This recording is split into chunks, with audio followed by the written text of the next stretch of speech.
Olá, boa noite, amigos e amigas. Quero fazer o comentário desse final de semana em cima das medidas adotadas pelo presidente Trump dos Estados Unidos, interferindo em todo o comércio mundial. O Brasil tem um interesse, importante nessa questão, porque ele é hoje o maior exportador de commodities do mundo. E nós estamos na expectativa, de ver como vai ficar a nossa situação perante o comércio mundial com os Estados Unidos. Então, eu fiz um artigo e vou passar a comentá-lo aqui com vocês, sobre o título: O dragão que os Estados Unidos despertaram e os vizinhos que abandonaram, que são nós, os países da América Latina.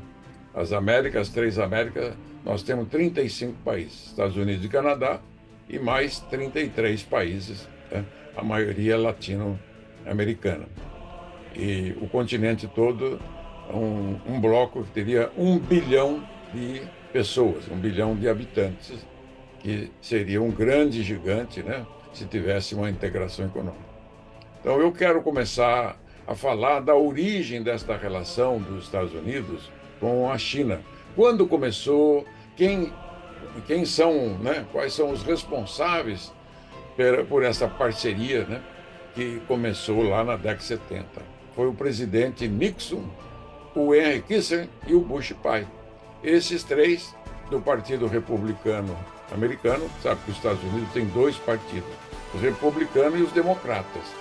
Então foram os republicanos que assinaram essa parceria com a China. Foram eles que despertaram, né, em 1972, quando o próprio Nixon, presidente, aquele que foi impeachmentado, né, pela Watergate, né, por aquelas espionagem que ele fez na campanha política, que acabou ganhando a eleição. E ele acabou sendo impeachmentado nos Estados Unidos. Talvez seja o único caso de impeachment nos Estados Unidos, e o Brasil já tem dois impeachments na nossa história brasileira, o do Collor e da Dilma. Então, em 72, o trio, né, de republicano, do elefante, lá o símbolo do republicano é o elefante, e o símbolo do democrata é o burro. Isso mesmo, o burro que ajudou a construir a América e o mundo, né? Então, e eles foram para a China, assinaram um acordo diplomático histórico com a China, tentando criar um problema com a Rússia, tirar a China das mãos da Rússia, né, na plena Guerra Fria. E esse fato, esse episódio, né, da história da economia mundial, fez com que os Estados Unidos fosse o patrono, né, aquele papai que despertou o gigante, né, adormecido, um monstro adormecido, né, o dragão adormecido, porque lá eles têm toda uma reverência ao dragão, o ano do dragão e etc.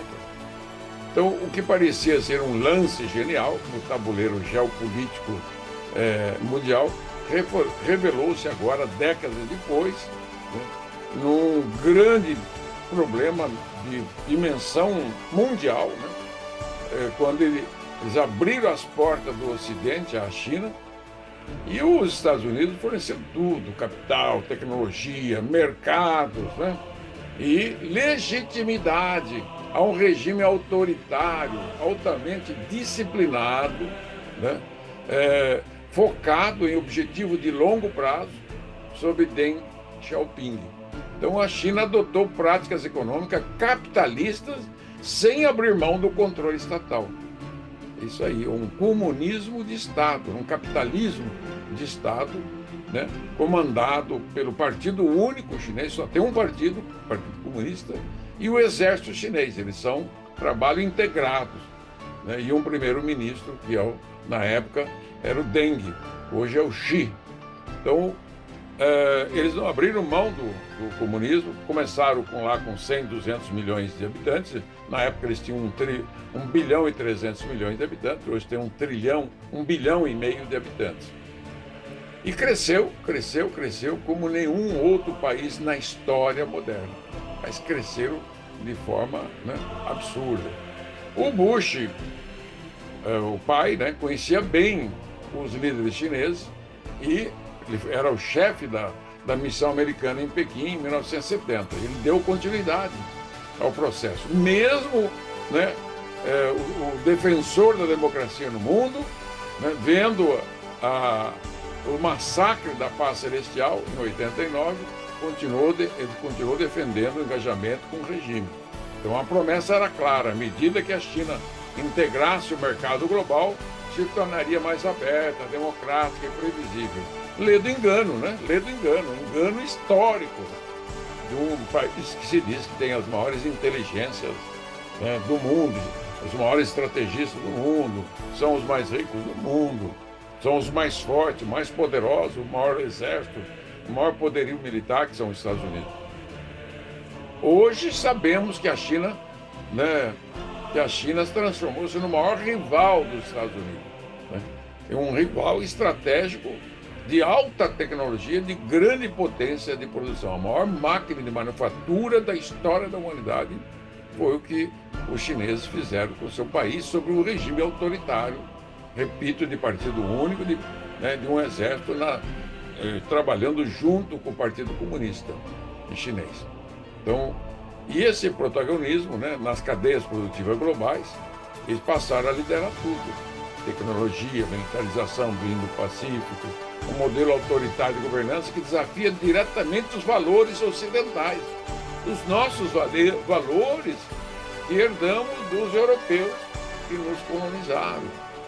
Nós, os 35 países das Américas, fomos colonizados pelos europeus, claro, os africanos que vieram, né, trazidos na marra, né, e aqui se integraram com os nativos, né, os indígenas das Américas, e formaram 35 nações, né, que hoje temos orgulho de ser aí a maior miscigenação, né, do mundo. Temos quase 1 bilhão de pessoas, né, de habitantes nesses 35 países, que se integrados fossem, né, com a liderança dos Estados Unidos, nós estaríamos próximos do primeiro mundo, desenvolvidos, integrados, né, e não precisariam passar o que nós passamos hoje: pobreza, miséria e tantos problemas que temos pela frente aí. Então, nessas últimas décadas, a China não parou de crescer.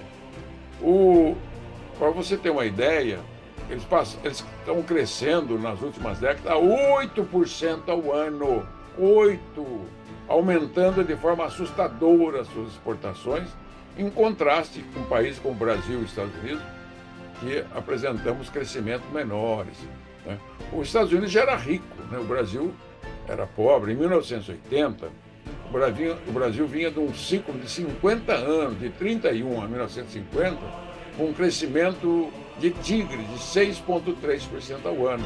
Dobrávamos o nosso PIB a cada 16 anos. E a China era bem menor, muito, muito menor que o Brasil. O Brasil, nesses 50 anos, teve um crescimento dobro dos Estados Unidos. E a partir de 81 para frente, o Brasil passou a crescer a 2% ao ano. 2. 50 anos para dobrar o PIB real. E a China, há 8, cada 10, 12 anos, dobrava o seu PIB. Essa é a diferença que aconteceu. A China ficou rica e nós ficamos pobres, ficamos lá para trás. Então, a disparidade do ritmo é assustadora, né? E, para você ter uma ideia, em 1980, o PIB chinês era 191 bilhões de dólares. O do Brasil, nós tínhamos 145 bilhões de dólares. Lembro que eles tinham, né, 1 bilhão e 200, 1 bilhão e 300 milhões de pessoas. E o Brasil, lá em 1980, tinha 100 milhões de habitantes. Então, eles tinham uma população 12 vezes, 13 vezes maior que a do Brasil. E o nosso PIB, então, per capita, era maior do que o deles. Sim, os Estados Unidos já eram ricos naquela época. Em 1980 já tinha um PIB de 2,8 trilhões de reais. E hoje, em pleno século XXI, 2024, tem medido, os Estados Unidos de 2 trilhões e 800 bilhões passou para 30 bilhões. E a China, de 191, passou para 19 trilhões. Já percebeu que crescimento? Então, de 190 para 19, 100 vezes maior. E o Brasil, de 145 para 2,3 trilhões. É uma pena, né, que ficamos para trás. E um avanço modestíssimo, né? Então, claro, o Brasil se tornou a potência do agro, o maior exportador de commodities do mundo, teve o seu crescimento, tem o seu papel no mundo, é a oitava, nona economia do mundo, mas a maior economia do mundo continua sendo os Estados Unidos. Hoje o PIB mundial é de 100 trilhões, eles têm 30 trilhões, eles têm 30% do PIB, e a China 19% do PIB, e nós, o Brasil, modestíssimo, 2,3% do PIB mundial. A China é a segunda potência econômica, os Estados Unidos a primeira, e nós era para sermos a quarta maior economia do mundo. Claro que seria Estados Unidos, a China, a Índia e o Brasil. E nós perdemos para todos os países de menor população que o Brasil, os países europeus, né, e Japão, inclusive. Então, esse fortalecimento da China foi fruto do desprezo da política equivocada republicana, que também depois os presidentes democratas não mudaram, né? Essa é a responsabilidade histórica de todos eles, de preferência para o Sudeste Asiático, Coreia, Taiwan e tantos outros parceiros que eles arrumaram e deixaram as Américas, os 33 países das Américas, né, na berlinda. Deixaram de investir aqui no Brasil. Então, se os Estados Unidos tivessem optado em investir nos 33 países da América, mais Canadá, que eles investiram, e Canadá é uma grande potência econômica, o Brasil estaria hoje com o seu PIB seguramente em mais de 10 trilhões, né? Seguramente, um terço do PIB americano. Essa é a minha análise como economista, tributário. Eu presidi o Parlamento das Américas por 4 anos, com sede em Ottawa. Esse Parlamento que eu presidi, o objetivo dele é a integração econômica, social das Américas nos moldes da União Europeia. Esse era o nosso sonho em 1999, e essa criação ela é fruto de uma decisão da Organização dos Estados Americanos, da cúpula dos presidentes desses países, e criamos esse órgão de parlamento. São 35 parlamentos que tem 2 representantes, né? Por país são 70 membros dessa representação, e eu fui um dos presidentes desse período dos últimos 25 anos. Então eu tive um papel estratégico, e como eu presidi também a Comissão de Relações Exteriores e Defesa Nacional, conheço bem a diplomacia parlamentar internacional, né, e a diplomacia parlamentar interna. Então, os países latinos, México, Brasil, Argentina, Chile, Uruguai, outros países já estávamos bem próximos do primeiro mundo, com a nossa infraestrutura e etc. O que nós temos que fazer agora, né, aguardar o que vai acontecer, o pós-Trump, né, que foi aí uma trompetada no mundo. Vamos ver que a expectativa 90% é negativa, né? A previsão dos americanos, dos grandes players americanos e do mundo todo. E mais tem um 10% dizendo que ele está certo, que vai haver uma grande mudança.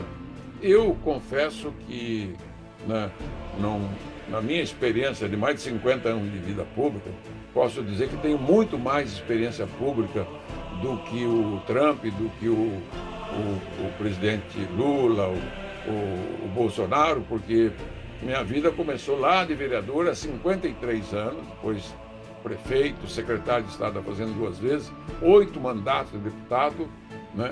Eu liderei os grandes projetos econômicos do Brasil. Se dependesse dos meus projetos e da minha vontade, o Brasil já estaria no primeiro mundo, porque esse projeto de reforma tributária, estou com ele há mais de 30 anos no parlamento, só agora, há 2 anos atrás, conseguimos aprovar, né, que é a emenda constitucional da reforma tributária, que cria o IVA 5.0, que vai reestruturar, vai repaginar toda a economia de mercado brasileira, que é a base do desenvolvimento agrícola, industrial, comercial, que é o consumo das famílias do nosso país e que representa 40% da arrecadação e 75% do consumo das famílias do nosso país. Isso mesmo que você ouviu, né? O que eu estou dizendo é que o Brasil tem uma chance. Essa crise significa, a palavra crise, oportunidade, uma mudança de paradigma, um despertar. Mas não pode ser com governantes frouxos, como tivemos nesses últimos 20 anos no Brasil, sem estratégia, sem planejamento de curto, de médio e de longo prazo. Eles são governantes do curto prazo, né? Fazem hoje para resolver problemas de hoje, sem pensar no amanhã, estão sempre pensando nas próximas eleições, nunca pensaram nas próximas gerações. Esse é o problema dos últimos governantes brasileiros que nós tivemos aqui, Lula, Dilma, né, Bolsonaro, Lula de novo. É um desastre, né? Que eu posso dizer com conhecimento de causa, porque sou um parlamentar da fraternidade, da integração, da moderação, né? Sou um moderador dos extremismos, embora tenha liderado 2 impeachments do Congresso, o do Collor e da Dilma, porque eles 2 quebraram a economia brasileira, né? E deixaram o Brasil esfrangalhado, mercê da corrupção. E tenho lutado por mudanças estruturais no processo político, eleitoral, mudança do sistema de governo, que eu pretendo, né, lutar com todas as minhas forças para o semipresidencialismo, para o voto sectorial puro ou misto, e conclusão da reforma tributária, agora que estamos concluindo a reforma do consumo, fazer uma boa reforma da renda. Mas eu estou com os olhos voltados para o futuro, um planejamento estratégico de médio e de longo prazo para o Brasil, ter crescimento de 7, 8% ao ano, como a China teve nesses últimos 40 anos. Então, o que nós temos que levar de lição desse processo, que os americanos, né, que pariram essa economia chinesa, patrocinaram, são os pais desse modelo, né, devem voltar os olhos para as Américas. Essa é a grande questão. Espero que essa gravação, meus artigos, cheguem até os Estados Unidos, ao Parlamento americano. Vou pedir para a minha assessoria também traduzir, né, esses comentários nossos. Então, o futuro do mundo passa pela integração das Américas. Nós seremos a força estratégica do século XXI, desse século, para poder fortalecer o Ocidente. O Ocidente europeu é difícil, já está desenvolvido, tem grandes dificuldades lá, porque eles integraram toda a Europa Oriental e a partir da queda do Muro de Berlim, então eles estão com muitos problemas, né? E eles têm na Europa a Rússia, tem países como a Turquia e outros países, e nós aqui não, temos países que são da mesma formação étnica da formação dos Estados Unidos. Nós somos formados por europeus, né, africanos e nativos indígenas e um pouquinho, uma pitada do Oriente Médio e da Ásia. Muito pouco, mas temos. Então, é esse mesmo traço, esse mesmo perfil da formação étnica dos 35 países das Américas me permite dizer que precisamos de integrar nossos países.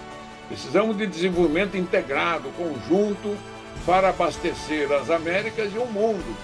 Eu vejo que vem um novo ciclo, né, de desenvolvimento, né? Primeiro passo, vamos voltar para o nacionalismo e, em seguida, as integrações econômicas serão muito mais estudadas e muito mais complexas. Então, esse é meu primeiro, né, artigo nesse sentido, na questão internacional e onde o Brasil e as Américas se inserem. Foco, força e fé em Deus, que Deus abençoe, né, o Brasil e o mundo. Não queremos guerra, nem comercial, né? Queremos integração, a paz, a justiça, a fraternidade e vamos buscar isso com toda a nossa capacidade, né, com toda a nossa força. Grande abraço.